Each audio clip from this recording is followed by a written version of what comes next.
Assalamualaikum warahmatullahi wabarakatuh. Apa kabar ibu-ibu semuanya? Mudah-mudahan masih dalam keadaan sehat sehingga kita semua masih bisa diberikan kesempatan untuk menjalankan ibadah puasa dengan baik dan seperti yang kita harapkan bersama. Alhamdulillah, alhamdulillah rabbil alamin.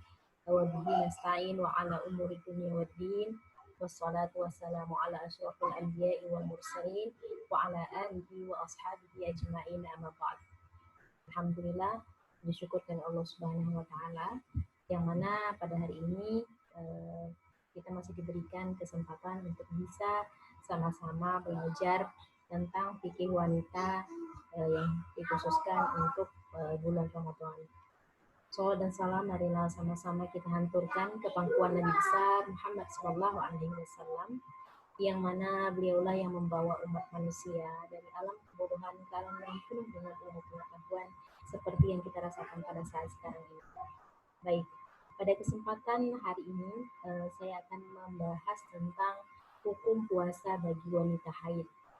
Minggu lalu kita sudah membahas bagaimanakah ciri-ciri dari darah haid, kemudian nifas dan juga istihadah, yang mana ketiga darah ini merupakan darah yang keluar dari wanita, ya, sehingga menyebabkan seorang wanita tidak diperbolehkan untuk melakukan ibadah, yaitu ibadah sholat, begitu juga dengan puasa. Namun darah istihadah itu merupakan darah yang keluar di luar daripada masa keluarnya darah haid, atau disering dikenal juga dengan darah yang disebabkan ketidak normalan hormon ataupun hal yang terkait dengan kondisi seorang wanita sehingga menyebabkan mengeluarkan darah istihadah. Namun ada yang berbeda dari darah istihadah dan darah haid dan darah nifas, yang mana darah haid dan nifas menyebabkan seorang wanita dilarang untuk melakukan ibadah, yaitu ibadah sholat dan ibadah puasa. Namun berbeda dengan darah istihadah, darah istihadah harus memperbolehkan seorang wanita untuk tetap melakukan ibadah, yaitu ibadah sholat dan puasa, dengan syarat selalu untuk melakukan wudhu di setiap sholatnya dan untuk membersihkan dan juga mengganti pembalut ketika ingin melakukan ibadah sholat.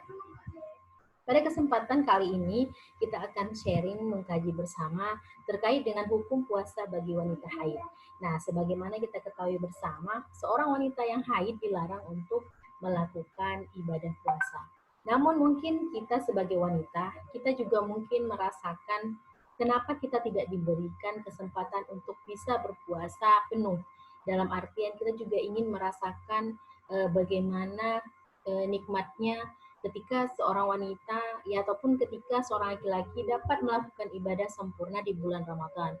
Yang mana kita ketahui bersama di bulan Ramadan ini memiliki banyak sekali keutamaan dan keistimewaan, dan juga menjadi waktu yang sangat tepat untuk mengumpulkan pahala dan pundi-pundi kebaikan yang luar biasa.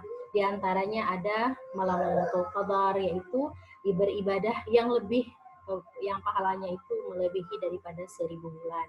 Nah, jadi jangan berkecil hati para wanita, ibu-ibu di luar sana, ya, dan kita juga semuanya, kita harus bersyukur bahwasannya darah haid ataupun nifas itu merupakan fitrah bagi seorang wanita. Mengapa? Karena kalau kita berbicara dari segi biologis, wanita yang haid ya itu biasanya identik dengan rasa terkadang terbawa emosi dan lain sebagainya. Maka di salah satu hikmah mengapa seorang wanita itu dianugerahkan haid, ya, itu karena untuk menetralkan hormon dalam tubuhnya sehingga bisa menetralkan pembawaan perasaan emosi seorang wanita. Dan karena darah haid itu merupakan fitrah, sehingga kalau darah ini adalah merupakan darah yang kotor dan juga najis, jika tidak dikeluarkan maka akan menyebabkan seseorang itu menjadi sakit, ya. Jadi karena darah kotor maka harus dikeluarkan setiap bulannya. Nah, kemudian kalau kita berbicara tentang hukum puasa, jadi seorang wanita yang haid dan juga nifas yaitu dilarang untuk melakukan ibadah puasa. Walaupun sebenarnya dalam ibadah puasa itu tidak disyaratkan suci, namun fitrahlah yang menyebabkan seorang wanita itu dilarang untuk berpuasa. Dalam sebuah hadis dari Abi Sa'id radhiyallahu anhu dikisahkan bahwa pada suatu ketika Rasulullah Shallallahu Alaihi Wasallam keluar menuju tempat sholat pada waktu duha. Kemudian beliau melewati para wanita. Lalu beliau bersabda, "Wahai segenap para wanita, bersedekahlah, karena sesungguhnya telah diperlihatkan kepadaku bahwa kalian adalah mayoritas penghuni neraka." Nah, ini merupakan sebuah hadis yang menjelaskan bahwa nantinya ya paling banyak yang menghuni neraka itu adalah wanita. Nah, ini menjadi permasalahan yang mungkin membuat wanita menjadi takut dan juga merasa tidak adil. Kenapa kok wanita yang menjadi banyak penghuni neraka? Nah, jadi kalau dilihat, mereka kemudian bertanya, "Apa sebabnya, wahai Rasulullah?" Beliau menjawab, "Kalian suka melaknat dan suka mengingkari kebaikan suami. Tidaklah aku melihat orang-orang yang kurang akal dan agamanya lebih mampu untuk mempengaruhi seorang laki-laki yang kokoh dibanding salah seorang dari kalian." Mereka kembali bertanya, "Lalu, apakah kekurangan pada akal dan agama kami, wahai Rasulullah?" Beliau menjawab, "Bukankah persaksian seorang wanita itu setengah dari persaksian seorang laki-laki?" Mereka menjawab, "Tentu, wahai Rasulullah." Beliau bersabda, "Itulah kekurangan akal kalian, dan bukankah jika seorang wanita haid ia tidak sholat dan tidak puasa?" Mereka menjawab, "Tentu, wahai Rasulullah." Nah, beliau bersabda, "Itulah kekurangan pada agama kalian." Hadis riwayat muttafaqun alaih. Jadi hadis ini merupakan hadis sahih yang diriwayatkan oleh Sahih Bukhari dan Muslim, yang menjelaskan bahwasanya akal wanita itu setengah daripada akal laki-laki. Mengapa demikian? Karena ketika ingin menjadi saksi seorang wanita itu setengahnya. Jadi kalau misalnya satu laki-laki itu membutuhkan 2 perempuan. Nah, karena kebanyakan nanti penghuni neraka itu adalah wanita, maka kita sebagai wanita harus bisa menjaga hal tersebut sehingga kita bukan termasuk daripada penghuni neraka.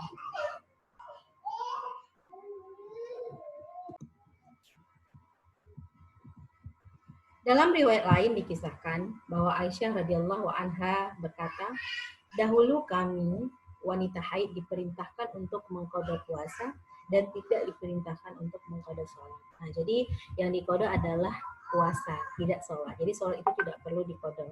Nah, ini merupakan hadis yang diriwayatkan oleh muttafaqun alaih, yaitu riwayat daripada Bukhari Muslim dari Sayyidah Aisyah radhiyallahu anha, yaitu istri Rasulullah.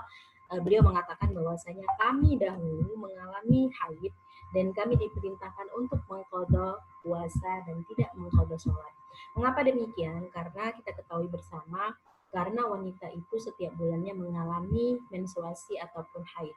Maka kalau diperintahkan, diwajibkan untuk mengqadha sholat, maka begitu banyak kewajiban wanita yang harus diganti. Nah, itulah sebabnya hanya puasa saja yang digantikan, sedangkan sholat tidak wajib untuk digantikan, ya.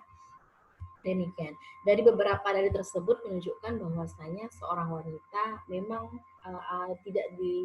seorang wanita haid tidak diwajibkan untuk berpuasa, dan bahkan kalau dipaksa pun berpuasa, puasanya juga tidak sah. Nah, jadi itulah hukum bagi seorang wanita yang haid, ya, tidak diwajibkan untuk berpuasa, tetapi diwajibkan untuk mengqadha puasanya di hari yang lain. Kemudian ada beberapa ketentuan yang harus kita ketahui bersama terkait dengan wanita haid ini. Nah, jadi jika wanita haid itu mengalami haid yang datangnya itu sesaat sebelum maghrib. Nah, jadi para wanita sering mengalami haid, beberapa menit lagi nih mau buka puasa, tiba-tiba datang haid. Bagaimanakah hukumnya? Apakah tetap dianggap berpuasa ataukah puasanya batal? Nah, wanita yang sedang haid haram hukumnya berpuasa dan tidak sah puasa yang dilakukannya. Apabila seorang wanita kedatangan haid ketika sedang berpuasa, maka batallah puasanya. Meskipun hal itu terjadi saat menjelang maghrib, wajib baginya mengqadha puasa hari yang dia tinggalkan dan dia tidak berpuasa. walaupun hanya beberapa menit sebelum berbuka puasa. Nah, jadi dari paparan tersebut kita bisa pahami bahwasanya seorang wanita yang datang haid sesaat sebelum maghrib, ya, dan dia melihat ada bukti darah haid, maka diwajibkan untuk mengqadha puasa, dan hari yang dia mendapatkan haid tersebut dianggap tidak berpuasa. Nah, itu merupakan ketentuan yang pertama. Namun, jika ia merasakan tanda-tanda haid, ya, sebelum maghrib, tapi baru keluar darahnya setelah maghrib, maka wanita tersebut dianggap full puasanya, sempurna puasanya, dan tidak batal. Alasannya adalah darah yang masih berada di dalam itu belum ada hukumnya. Jadi darah kotor, darah haid yang masih ada di dalam rahim wanita itu tidak dianggap ataupun belum ada hukumnya atau belum dikatakan darah haid sampai darah itu keluar dan bisa dilihat oleh wanita tersebut. Nah, jadi kalau misalnya kita hanya merasakan ada tanda-tanda mau haid, tetapi darahnya belum keluar sampai kita berbuka puasa maghrib, ya maka puasa kita itu sah walaupun sudah ada tanda-tanda, ya mungkin ada keputihan atau kuning-kuning sedikit, ya maka itu tetap diperbolehkan, puasanya tetap sah dan tidak batal dan tidak wajib mengqadha. Karena hukum mengqadha puasa itu adalah apabila darah haid itu memang kita rasakan dan kita melihat darahnya keluar sebelum datangnya maghrib. Nah, itu yang pertama. Kemudian, jika wanita yang haid itu suci sesaat setelah fajar. Nah, jadi wanita yang haid kemudian dia memandi wajib, tapi mandi wajibnya itu setelah fajar. Bagaimanakah hukumnya? Bagi wanita yang masih dalam keadaan haid ketika fajar telah terbit, maka tidak sah puasanya pada hari itu, walaupun ia suci sesaat setelah terbitnya fajar. Akan tetapi, bila ia suci menjelang fajar, maka sah puasanya meskipun ia baru mandi setelah terbit fajar. Hal ini disamakan dengan orang yang dalam keadaan junub jika berniat puasa ketika masih dalam keadaan junub dan belum sempat mandi kecuali setelah terbit fajar, maka sah puasanya. Nah, jadi seorang wanita yang sudah mengalami haid kemudian melihat bahwasannya dia sudah suci, mungkin seperti ini. Kita misalnya imsak itu di jam 4 lewat 36 atau sholat subuhnya jam 4 lewat 46. Nah, ketika kita bangun di jam 3, kita melihat tidak ada lagi darah keluar ataupun darahnya sudah berhenti. Maka ketika itu kita merasa bahwasanya kita sudah suci. Nah, karena kita harus makan ataupun sahur terlebih dahulu, maka kita berniat puasa dan kita baru mandi setelah fajar atau setelah azan, maka itu sah. Namun apabila sebelum subuh atau sebelum azan, sebelum imsak, darah masih keluar dan berhenti setelah sholat subuh ataupun setelah azan subuh, maka walaupun darah itu sudah berhenti, maka wanita tersebut tidaklah sah puasanya. Jadi walaupun nanti dia setelah mandi wajib dia tetap harus melaksanakan sholat seperti biasanya, tetapi puasanya tidak diperbolehkan karena dia sucinya setelah fajar. Namun kalau dia telah suci sebelum fajar atau sebelum sholat subuh dan mandinya setelah fajar atau setelah azan atau di tengah-tengah azan, maka itu diperbolehkan karena hukumnya sama seperti seorang yang junub berniat puasa dan mandi junubnya itu setelah fajar. Nah, jadi itu sesuai dengan penjelasan daripada Imam Al-Qurtubi mengatakan bahwa para ulama berbeda pendapat tentang wanita haid yang suci sebelum fajar dan tidak segera bersuci sampai datang waktu subuh. Namun, menurut mayoritas ulama wajib baginya berpuasa sama saja apakah ia sengaja atau lupa sebagaimana orang junub, dan ini adalah pendapat Imam Malik. Sementara itu dalam kitab Fathul Bari, Ibnu Hajar juga mengutip pendapat jumhur ulama bahwa wanita haid yang suci sebelum fajar dan berniat untuk puasa, maka sah puasanya dan tidak tergantung pada mandi junub. Pendapat serupa dinyatakan oleh Syekh Utsaimin dalam Majmu' Fatawa bahwa jika seorang wanita dalam keadaan haid kemudian suci sesaat sebelum fajar, maka boleh berpuasa pada hari itu walaupun ia belum mandi kecuali setelah terbit fajar dan puasanya sah. Nah, jadi ada beberapa pendapat yang mana kalau misalnya disengaja ya itu tidak diperbolehkan kalau mayoritas ulama. Jadi kalau misalnya dia tertidur, kemudian dia sebenarnya sudah suci, kemudian tiba-tiba bangun sudah mau imsak, dia mengharuskan untuk sahur terlebih dahulu, maka dia sahur dulu, baru kemudian dia mandi sahur, kemudian niat puasa, dan setelah itu dia mandi wajib untuk haid ataupun junub, ya seperti itu. Nah, jadi jika wanita yang suci tadi saat sebelum haid, maka itu berbeda pendapat ulama. Ada yang mengatakan bahwasanya puasanya diperbolehkan sama seperti orang junub. Ya, kemudian yang kedua, wanita itu tidak diperbolehkan kalau disengaja. Kalau disengaja untuk mengakhirkan sholat mandi wajibnya, ya seperti itu ya. Kemudian keadaan yang ketiga adalah jika suci dari haid pada siang hari Ramadan. Ya, jadi kalau seorang wanita mengalami haid kemudian sudah berhenti darahnya di siang hari Ramadan, bagaimanakah hukum puasanya? Seorang wanita yang sedang haid lalu siang hari di bulan Ramadan masa haidnya berakhir, apakah wajib baginya menahan diri dari hal-hal yang membatalkan puasa hingga waktu berbuka puasa atau tidak? Nah, terkait permasalahan ini para ulama berbeda pendapat. Yang pertama adalah wajib bagi wanita tersebut untuk menahan diri dari segala hal yang membatalkan puasa. Pendapat ini adalah pendapat dari Abu Hanifah Ats-Tsauri, Al-Auza'i, Hasan Al-Basri, dan Ibnu Shalih. Menurut mereka, apabila seorang wanita suci pada siang hari di bulan Ramadan, maka ia wajib berpuasa saat itu juga, tetapi ia harus mengqadha puasanya di waktu yang lain. Hal ini dikarenakan ia tidak memulai puasanya sejak terbit fajar.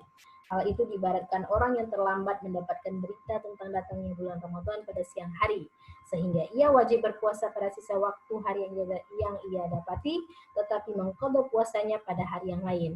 Nah, pendapat yang pertama ini mengatakan bahwasanya wanita yang haid kemudian suci di siang hari ya, di tengah bulan Ramadan ataupun di tengah hari Ramadan, ya maka diwajibkan baginya untuk menahan tidak makan dan minum. Ya, kenapa? Karena itu diibaratkan dengan orang yang terlambat mendengar berita bahwasanya kita sudah wajib puasa. Nah, jadi wanita tersebut diwajibkan untuk menahan dirinya untuk tidak makan, tidak minum sampai berbuka puasa. Tetapi wanita tersebut diwajibkan untuk mengqadha puasanya. Kenapa? Karena wanita tersebut tidak berpuasa sejak terbit fajar. Jadi yang dikatakan sah puasa itu adalah apabila sudah berpuasa dari terbit fajar hingga terbenam matahari. Ya, jadi seorang wanita yang sedang haid kemudian suci di tengah siang hari, maka menurut pendapat yang pertama diwajibkan untuk menahan dirinya tidak makan, tidak minum sampai berbuka puasa, tetapi wajib untuk mengqadha puasanya di hari yang lain karena puasanya ketika itu yang setengah hari tidak dianggap puasa. Oke. Kemudian pendapat yang kedua, tidak wajib bagi wanita yang suci di siang hari untuk berpuasa. Pendapat ini disepakati oleh mayoritas ulama seperti Imam Malik, Imam Syafi'i, dan Imam Ahmad dalam sebuah riwayat Fathul Alam Syarh Bulughul Maram. Ya, itu dijelaskan bahwasanya mayoritas ulama mengatakan wanita yang suci di tengah atau siang hari itu tidak diwajibkan untuk berpuasa. Jadi boleh makan dan minum seperti wanita haid dan tentu wajib untuk mengqadha puasanya di hari yang lain. Maka dari kedua pendapat tersebut, pendapat terakhir dianggap paling kuat atau paling rajih karena tidak ada dalil yang mewajibkan seorang wanita yang suci pada siang hari di bulan Ramadan untuk berpuasa. Nah, pendapat ini juga diamini oleh Syekh Utsaimin dalam kitab Majmu' Fatawa.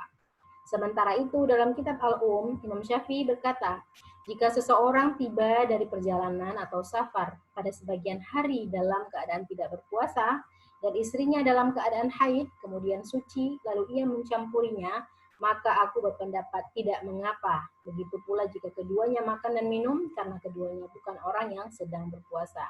Kendati demikian, bagi wanita yang telah bersuci dari haid, pada pertengahan siang hari bulan Ramadan, ia harus menghormati waktu dan orang lain yang berpuasa dengan tidak makan dan minum di hadapan mereka.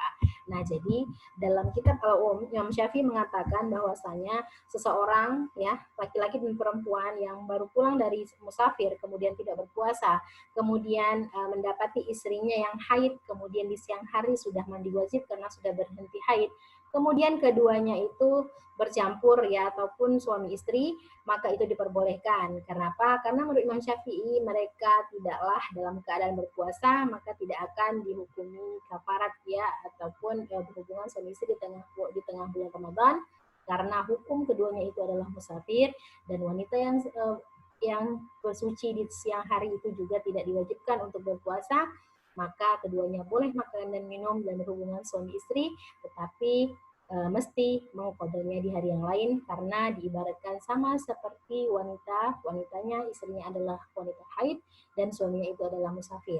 Nah, karena rukhsah musafir itu boleh untuk tidak berpuasa, tetapi diwajibkan untuk mengqadha puasanya di hari yang lain. Nah, demikianlah penjelasan daripada hukum wanita haid di bulan puasa. Nah, yang terakhir adalah bagaimanakah hukum mengkonsumsi obat pencegah haid di bulan Ramadan.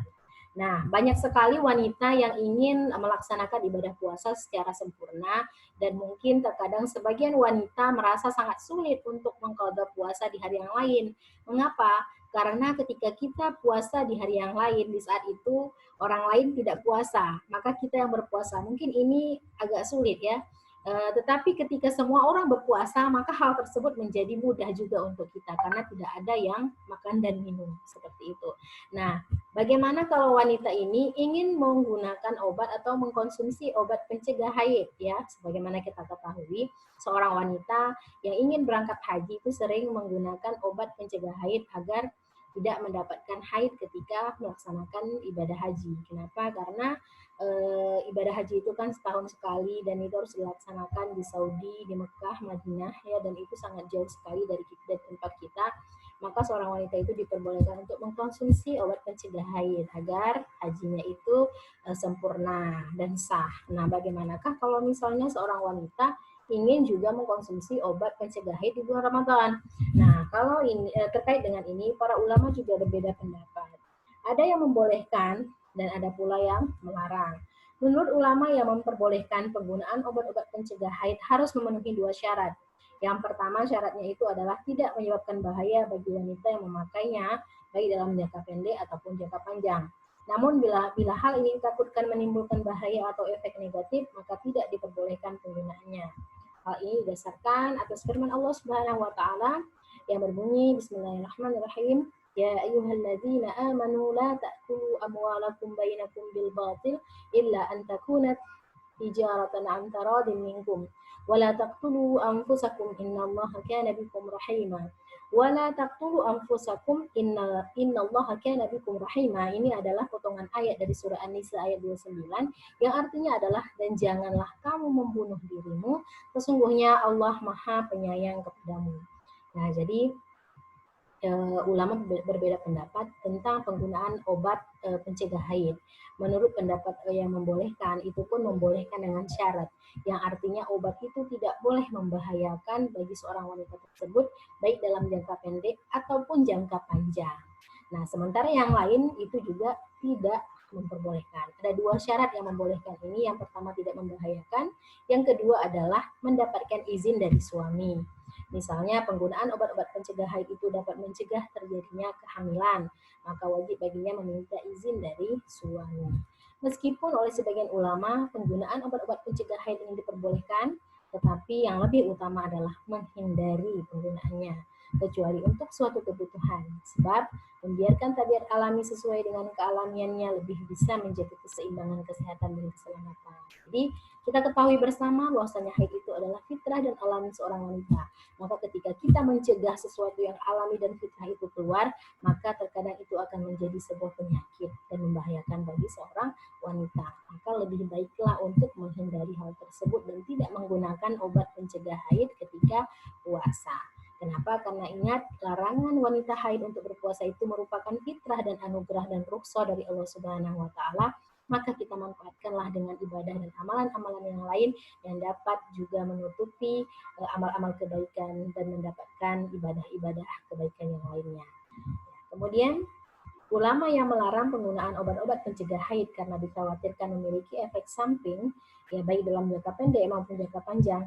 Pada faktanya tidak ada obat kimia yang benar-benar aman, dan tidak memiliki efek samping. Selain itu, para wanita juga perlu memahami bahwa haid yang mereka alami merupakan sesuatu yang telah ditetapkan oleh Allah Subhanahu wa taala dan demi kebaikan kaum wanita itu sendiri.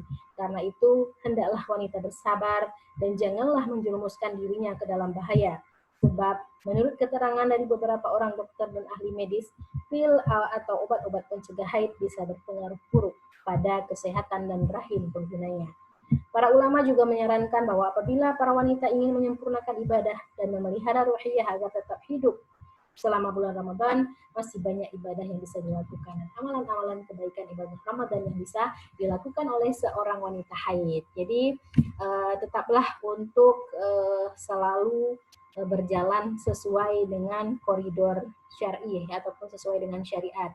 Karena walaupun wanita haid yang tidak bisa berpuasa sebagaimana orang lain ataupun laki-laki yang bisa menyempurnakan ibadah Ramadannya, kita apabila masih dalam keadaan haid dan tidak bisa melaksanakan puasa, kita masih bisa mengisi kegiatan lain kita dengan amalan ibadah lain seperti berzikir, bersedekah, kemudian berbuat baik kepada orang tua dan suami, dan melakukan perbuatan yang bermanfaat dan produktif. Ya, diantaranya adalah melakukan kajian, kemudian kita memasak untuk suami, kemudian niatkan semuanya kebaikan, infak, sedekah, zakat, dan lain sebagainya, itulah tetap ditunaikan selain daripada larangan amalan yang tidak dibolehkan bagi seorang wanita yang haid.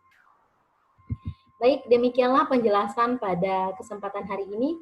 Mudah-mudahan bermanfaat.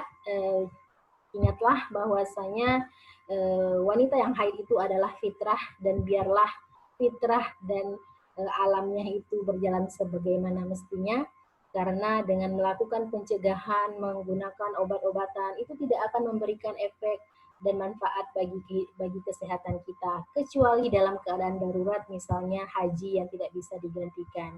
Demikian, mudah-mudahan bermanfaat. Kebenaran hanya milik Allah Subhanahu wa taala dan kesalahan datang dari saya sendiri.